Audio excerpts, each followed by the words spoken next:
साथियों, मध्य प्रदेश का एक ऐसा आश्रम जहां पर है माई की बगिया, मां नर्मदा का उद्गम स्थल, जहां पर निराहारी व्रतिधारी संत दादा गुरु ने की पंचवटी की स्थापना और उत्तम स्वामी जी ने की त्रिवेणी की स्थापना, तपोस्थली और कई सारे ऐसे दिव्य स्थान जो इस आश्रम में स्थापित हैं, जहां पर नर्मदा परिक्रमा वासी आते हैं। तो आइए मैं उन सभी स्थानों का आपको साक्षात्कार कराता हूं जो यहाँ पर मां नर्मदा के आशीर्वाद से विराजमान किए गए हैं।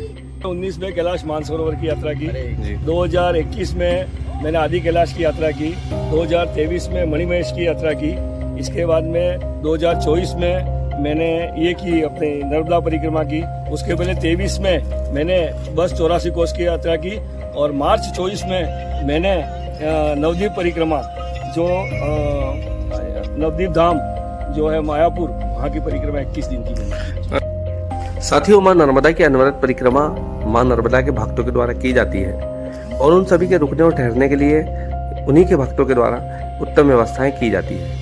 ऐसा ही एक आश्रम का निर्माण किया गया है नगर के समाज सेवी सुधीर सोनी जी के द्वारा एवं उनकी समिति के सदस्यों के द्वारा, जहां पर मां नर्मदा के सभी भक्तों की सेवा होती है और यहाँ पर निश्चित ही आपको साक्षात्कार और दर्शन होते हैं मां नर्मदा के। तो आइए मैं आपको एक एक करके उन सभी स्थानों के बारे में बताता हूँ जो मैंने वीडियो के प्रारंभ में कहे थे, और एक ऐसे दिव्य संत के बारे में आपको बताऊंगा और साक्षात्कार कराऊंगा अंत में, जिन्होंने कई सारी परिक्रमाएं की है और उन्हें क्या अनुभव हुआ वो भी आज के इस वीडियो में हम लोग सभी देखने वाले हैं। तो आइए शुरू करते हैं। जब भी कोई नर्मदा परिक्रमा वासी अर्थात कोई मूर्ति यहाँ पर आती है तो वो सबसे पहले जलपान करते हैं। तो जलपान करने के लिए ये जलपान की पेयजल की व्यवस्था की गई है। यहाँ से वे जलपान करते हैं और जलपान करने के बाद में वो आगे की ओर बढ़ते हैं। आइए मैं आपको एक एक स्थान बताऊंगा कि कहाँ पर कौन सी व्यवस्था की गई है और आप यहाँ पर आकर अपना एक अलौकिक अनुभव कर सकते हैं। तो सबसे पहले हम लोग यहाँ से देख सकते हैं ये गौशाला, यहाँ पर गौ माता की सेवा की जाती है यहाँ पर सदस्यों के द्वारा, और उसके बाद में आप चाहें तो अपने विश्राम की ओर आगे बढ़ सकते हैं। उससे पहले हम लोग देखेंगे ये रसोई घर, जहाँ पर मां अन्नपूर्णा के आशीर्वाद से सदैव भोजन व्यवस्था नर्मदा परिक्रमा वासियों के लिए की जाती है। और यह है रुकने के लिए एक बड़ा सा हॉल जहाँ पर बेडशीट लगी हुई है। इस बेडशीट पर आकर आप मां नर्मदा का पूजन अर्चन कर सकते हैं और विश्राम कर सकते हैं। संध्या के समय पे पूजन अर्चन करने के बाद में यदि आप अपने मानसिक रूप से शांति चाहते हैं तो इस गार्डन में आकर बैठ सकते हैं। और ये जो आप देख रहे हैं यहाँ पर शिवलिंग स्थापित है, यह एक स्थान है यदि कोई दिव्य संत या कोई मुख्य व्यक्ति मां नर्मदा की परिक्रमा करते हुए आते हैं तो उनसे यदि कोई भेंट करना चाहता है तो उस भेंट के लिए भी एक अलग से कमरा बनाया गया है, यहाँ पर वे बैठकर भेंट कर सकते हैं। अल्पाहार और स्वल्पाहार की व्यवस्था सदैव 24 घंटे यहाँ पर होती रहती है और यदि कोई संत यहाँ पर आकर प्रवचन देना चाहते हैं तो उनके लिए भी व्यवस्था की गई है। अब मैं आपको लेके चलने वाला हूँ एक साधना कुटी की तरफ। यहाँ पर यदि आप नर्मदा परिक्रमा करते हुए पधारते हैं और साधना करना चाहते हैं तो इस साधना कुटी में बैठकर आप तप और साधना भी कर सकते हैं। अब मैं यहाँ से आपको लेके चलूँगा माई की बगिया की ओर, जिसे यहाँ पर निर्माण किया गया है और वही अनुभूति होती है जो आप अमरकंटक में महसूस करते हैं। यहाँ पर कई फलदार और फूलदार वृक्ष भी लगाए गए हैं, एक अलौकिक अनुभूति होती है। और आइए उस दिव्य संत से हम लोग साक्षात्कार करते हैं तो मां नर्मदा की परिक्रमा कर रहे हैं। बाबा, आप नर्मदा परिक्रमा कर रहे हैं? अच्छा, ये आदरणीय सुधीर जी सोनी और पूरी समिति के द्वारा एक आश्रम का निर्माण किया गया है जिसमें सभी भक्त जो नर्मदा परिक्रमा लगातार कर रहे हैं वो यहाँ पर विश्राम करते हैं, आश्रय करते हैं। आप इसके बारे में क्या कहना चाहेंगे? बहुत अच्छी सेवा है और मैं तो ये कि माई की बगिया का देख ले, मैंने कहा माई की बगिया के साथ साथ अमरकंटक भी आ जाएंगे यहाँ पे और ब्रह्मांड घाट, सभी घाट यहाँ आ जाएंगे और सभी उधर परिक्रमावासी आके तृप्त हो जाएंगे सेवा में, और आपकी सेवा में निरंतर बढ़ोतरी होगी। और ऐसे 10 आश्रम क्या सेवा करते रहे, सेवा का पथ अपने चलता ही रहेगा आपका, कभी वो विलुप्त नहीं होगा। आपने बहुत यात्रा की है।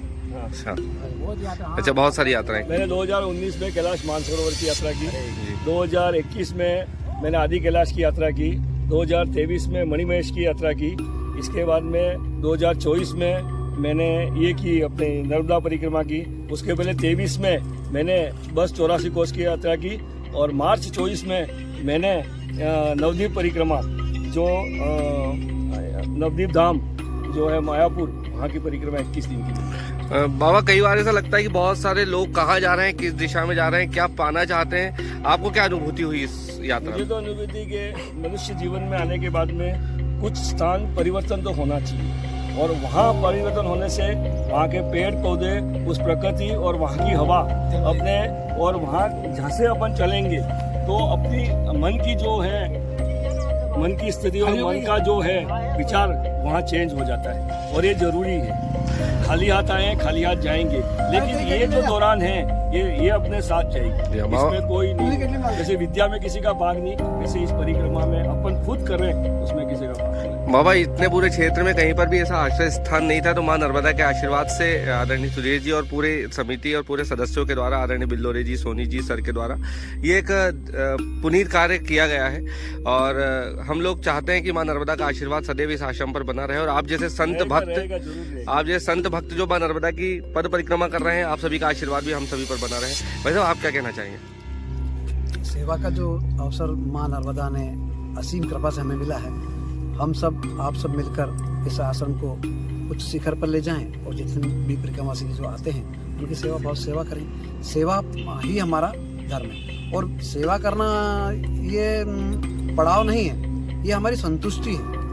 हम सेवा करके फल प्राप्त करना चाहते हैं, हमारी ऐसी मनसा नहीं है। वैसे ये क्या शुरू से आपका उद्देश्य था कि आश्रम खुलना है, या स्व प्रेरणा से? हमारी एक बार नर्मदा परिक्रमा हुई, 2021 की बात हुई, तो उस समय हम सब मित्र लोग, बिल्लोरे जी, विपुल सर और श्याम जी, अनिल पारा सर जी, मैं, हम सब लोग गए थे। अमरकंटक पर नर्मदा अष्टक गा रहे थे, तो नर्मदा अष्टक गाते गाते एक बालिका हमारे पास आके खड़ी हुई, उसने नर्मदा अष्टक गाई। हम उसे कुछ दक्षिणा देना चाहते थे, पर वो पीछे मुड़ के देखा, कहीं विलुप्त हो गई।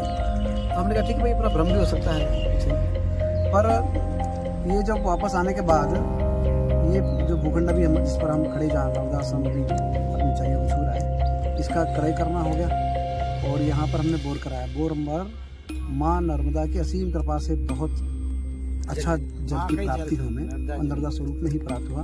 तो जो हमें नर्मदा दर्शन वहाँ हुए थे वो साक्षात यहाँ जल के रूप में प्रकट हुई, और उसके सहारे ही हमने इतना बृहद कार्यक्रम अपने मित्रों के आशीर्वाद से, अपने परिवार के आशीर्वाद से, अपने इष्ट मित्रों के आशीर्वाद से आज हम इस स्थिति। भाई साहब, जैसे कि बाबा ने कहा था कि यहाँ अमरकंटक भी होना चाहिए, तो क्या सांकेतिक रूप में हम उस स्थान का नाम अमरकंटक रख सकते हैं? ये भैया ने हमसे प्रश्न पूछा कि आपने माई की बगिया बनाई, साधना कुटी बनाई, गौशाला बनाई, संत कुटी बनाई, तो माई की बगिया है तो नर्मदा अमरकंटक कहाँ है? तो मैंने आज इन्हें अमरकंटक के दर्शन। तो ये एक बहुत अच्छी पहल हो गई बाबा, आपके आशीर्वाद से और आपकी प्रेरणा से उस स्थान का नाम हम लोग अमरकंटक घोषित करते हैं। मैं सुधीर जी को एक बात और कहना चाहता हूँ कि यहाँ हो सके तो नर्मदा पुराण का प्रवचन होना चाहिए, है ना, और एक यज्ञ यहाँ, यज्ञ एक होना चाहिए, और हम जरूर आपका नंबर ले देता है, और हम फोन करूँगा, हम जरूर आएंगे, हम जरूर आएंगे उस यज्ञ में सम्मिलित होने के लिए। बस उतनी आराधना है कि आप कर दीजिए यहाँ पे।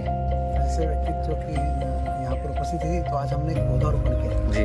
पौधारोपण कुंद का पौधा है जिसके फूल माँ नर्मदा को अति प्रिय होते हैं, तो आज हम सब लोगों ने पौधारोपण करके माँ नर्मदा के लिए वो फूल प्राप्त होंगे।